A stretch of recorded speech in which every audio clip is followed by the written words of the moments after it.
지금 한 가지는 좀 말씀을 드리도록 하겠습니다. 뭐냐 하면은 우리가 지금 그러니까 특히 한국에서 한국 기업들에 대해서 혹은 한국 시장에 투자하시는 분들이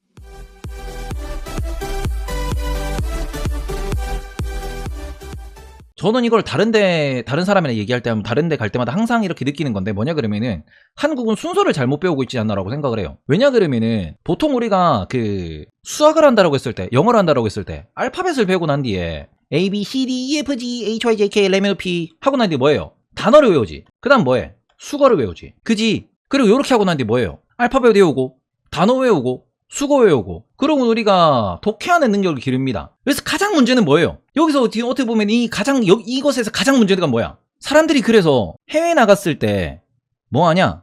이게 안 되잖아. 아니 생각을 해봐. 우리나라 사람들 해외 나가가지고 말 되냐? 스피킹 되냐? 안 돼요. 프리토킹 안 돼요.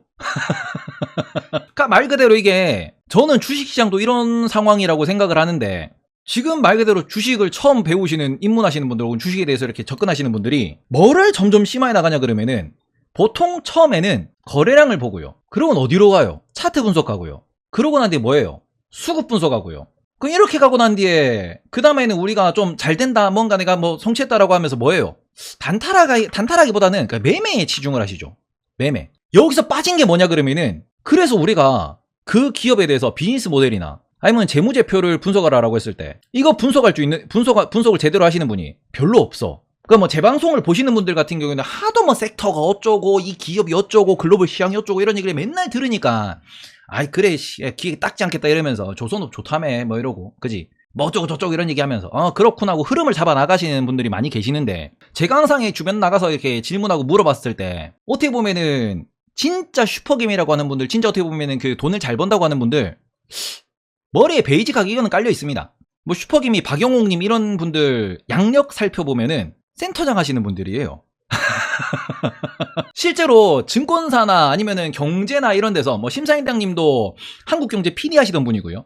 그러고는 뭐 강한국 작가님 같은 경우에는 그분은 비즈니스 모델이나 이런 거보다는 비즈니스 모델은 안 보지만 재무제표 컨트롤 그냥 말 그대로 어떻게 보면 본인의 기준을 딱 정하고 그 기준에서 사업의 성장성을 보는 분들이나 아니면은 재무제표상의 뭐 ROE를 보는 분들이나 이런 식으로 본인만의 기준을 딱 정해놓고 거기서 저평가가 되어 있다 비싸다 싸다에 대한 어떻게 보면 판단 근거를 세워놓고 이야기를 하는데 주식은 돈을 갖고 투자를 하는 어떻게 보면 투자 활동에서 얘가 비싼지 싼지도 모르는데 매수 매도를 하시는 분들이 좀 많이 계세요. 그래서 저는 이 순서가 어떻게 보면 좀 잘못되지 않았나 라는 생각을 맨날 하고 그래서 어디 가서 항상 얘기할 때도 뭘 봐야 되냐 제일 처음에 이 기업에 장기 차트 한번 보시고요. 그러고는 이 회사의 사업 모델 한번 보시고요.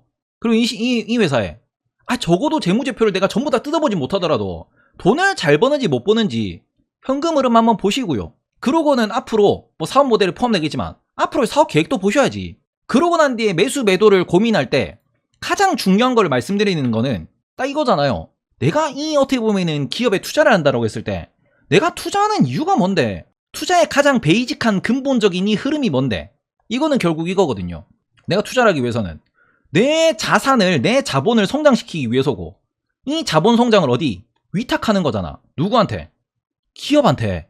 내가 나 스스로 스펙을 올리면은 내 연봉이 올라가듯이 너그 기업이 돈이 많이 벌고 성장하면은 그 성장하는데 나도 같이 이게 1%가 됐든 2%가 됐든 야 지분 넣을 테니까 나도 같이 내 돈도 같이 좀 키워봐 라고 하는 거야. 그럼 여기 제일 중요한 건 뭐예요? 자본이 성장을 하려면은 자본을 성장시킬 수 있는 하나의 어떻게 보면 이유, 원인을 찾으셔야 돼. 당연히 어떻게 보면은 지분 가치 혹은 당연히 주식 가격이 올라갈 수 있는 그 이유, 원인을 찾으셔야 된다라는 거거든요. 그래서 이 말씀을 계속 드리는 거고 그럼 여기에서 자본을 성장시킬 수 있는 가장 근본적인 이유, 원인은 뭘까? 내가 이거를 투자했을 때 나한테 돌아오는 게 있어야지. 그래서 그 부분에 대해서 계속 말씀드리는 게 결국 이거잖아요. 주주환원. 주주환원이 좋으면은 얘가 내가 위탁을 했는데 이 위탁한 기업이 성장을 했을 때 당연히 주가가 오르겠구나. 이게 주주환원이거든요. 이게. 근데 이거를 우리나라에서는 아무도 안 봐. 진짜 아무도 안 봐 이거를. 어디 가서 배당 얘기하고 주주환원 얘기하면은 나이도 어린 새끼가 어디서 꼰대같이 이런 얘기한단 말이야. 기본적으로 옛날부터 그러니까 상장사라는 게 생긴 이유가 처음에는 자본이 부족한 사업가 이 사람한테 뭘 됩니까? 투자를 하는 거지. 그럼 이 사람이 사업을 해요. 사업이 성공을 해. 그럼 사업을 성공한 것만큼 뭘 돌려줘? 배당을 돌려준다. 이게 기본적인 흐름이었다고요. 기본적인 흐름. 근데 우리나라에서 이런 데 어디 있어? 우리나라는 자본이 부족한 사업가가 투자를 누가 했는데? 국가가 투자했지. 그리고 국가가 투자하고 나니까 사업 성공했을 때 배당 안 주지. 왜? 내 거라고 생각하거든.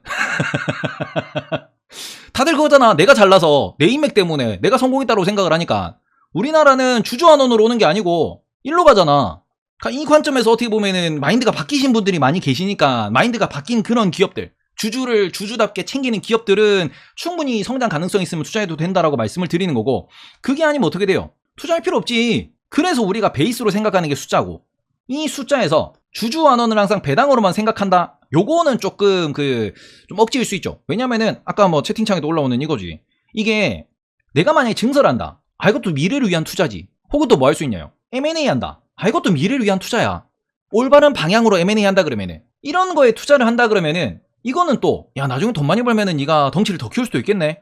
돈 많이 벌면은 더 많이 벌어서 나한테 배당을 줄 수도 있겠네. 이거는 사업을 성공하기 위해서 사업을 확장하기 위한 하나의 투자니까 이게 사업에 대한 재투자죠. 그리고 이런 재투자는 주주로서 반기일만 하지.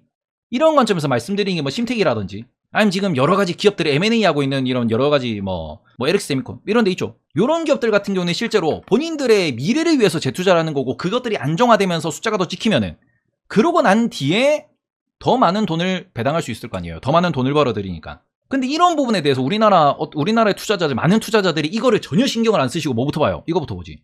그리고는 컨텐츠를 찾아봐도 다 여기에 대한 이야기를 하는 컨텐츠가 너무 많아요. 대한민국은. 제가 진짜 바꾸고 싶다라고 생각하는 게 이거거든. 이게 틀린 건 아니야. 틀린 건 아닌데, 우리가 문법 배우고 뭐 영어 공부할 때 많이 해봤을 거예요. 단어 외우고 수거 외우고 문법 배우고 난 뒤에 해외 나가서 버벅거리는 이거 뭐야?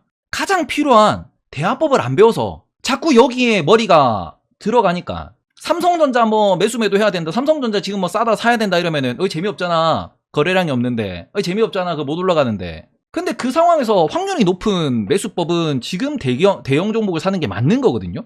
왜냐면 저렴하니까. 왜? 본인이 말 그대로 가치평가를 했을 때, 지금 상황에서 재무제표라는 걸 놓고 가치평가를 했을 때 저렴한 게 맞으니까.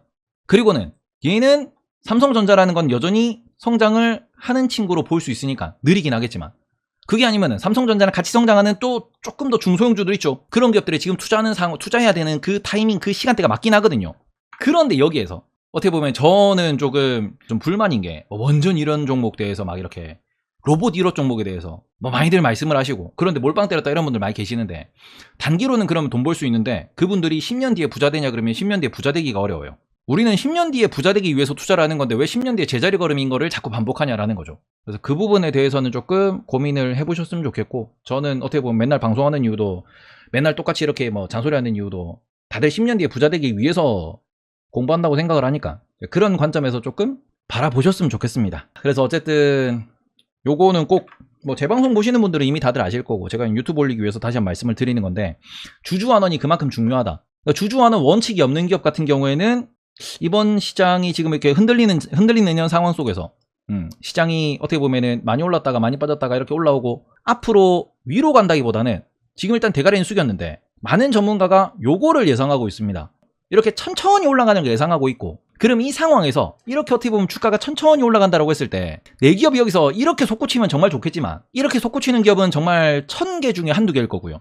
대부분의 기업들은 요거를 따라가는 게 얼마? 50%. 그리고 여기에서 빠지는 애들이 태반일 거예요. 돈 못 벌면 빠져요. 이제 그러면서 어떻게 보면 순환매가 발생한다.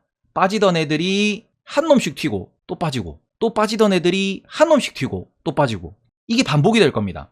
그래서 지금 장에서는 어떻게 보면 진짜 괜찮다 하고 싶은 애들을 정말 오랫동안 좀 끌고 간다라는 느낌으로 투자를 하셔야 되는 거고, 여기서 본인이 스윙 투자를 할 건지 아니면은 진짜 구조적인 성장을 보이는 기업을 장기적으로 끌고 갈 건지에 대해서 고민을 좀 많이 해보셨으면 좋겠다 라고 고민을 고려를 하셨으면 좋겠다 라고 좀 말씀을 드리도록 하겠습니다. 네, 어쨌든 다시 보기는 이렇게 좀 잘라놓고요. 네, 다들 10년 뒤에 부자 돼야지. 한국 주식시장 참여자들의 문제점.